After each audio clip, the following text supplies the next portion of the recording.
Right. Before Vestige ఏంటి? Fertiliser shop, అది top star, వేరే కంపెనీ టాప్ స్టార్, అది గడ్డి మంది.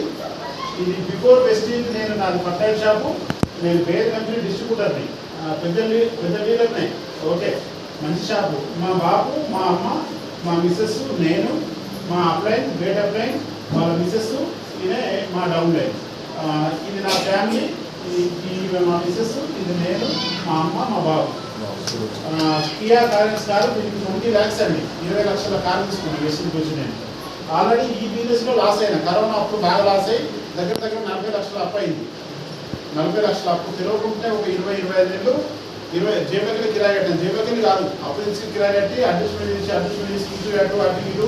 చాలా మంది బిల్డప్లు బాగా బిల్డప్లు కొడతా ఉంటారు. వీరికి అప్పు లేదు, అప్పు నాకు టైంకి ఇస్తే అక్కడ ఏం లేదు, వీడు ఇక్కడ ఇక్కడ చేస్తాడు. ఇప్పుడు 4 లక్షల రూపాయలు ఇవాళ నిజంగా తెస్తాడు, 3 లక్షల రూపాయలు ఇంకోదా తెస్తాడు. ఈ తెచ్చుంటేనే అంత అడ్జస్ట్మెంట్లలో మిత్తి పెరుగుతుంది. మిత్తి నేను కూడా కట్టే చేసినప్పుడు, అట్టే చేసి చిరంజీవి లెక్క నేను చేసి అది కాస్త ఏర్పడకుండా మిత్తి పెరిగింది.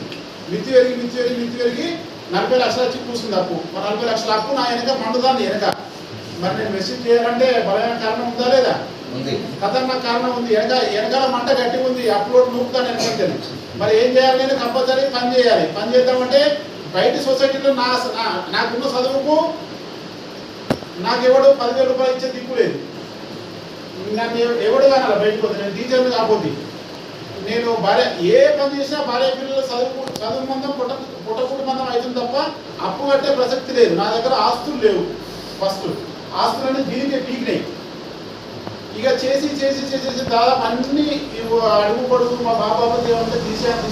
ఏం జరిగిందంటే ఒక 25 నుంచి 30 లక్షల అప్పు వచ్చి ఆగింది. 20 లక్షల అప్పు వచ్చి ఆగిన తర్వాత నేను ఇంట్లోకి వెళ్ళి ఐడి తీసుకొని మెసేజ్కి వచ్చి ఆగస్టు 14వ తారీఖు 2021 ఐడి తీసుకొని మూవ్ చేసి స్టార్ట్ చేసి పోతా ఉంటే అవలగారు మోపారు చాలా మంది ఊళ్ళల్లో.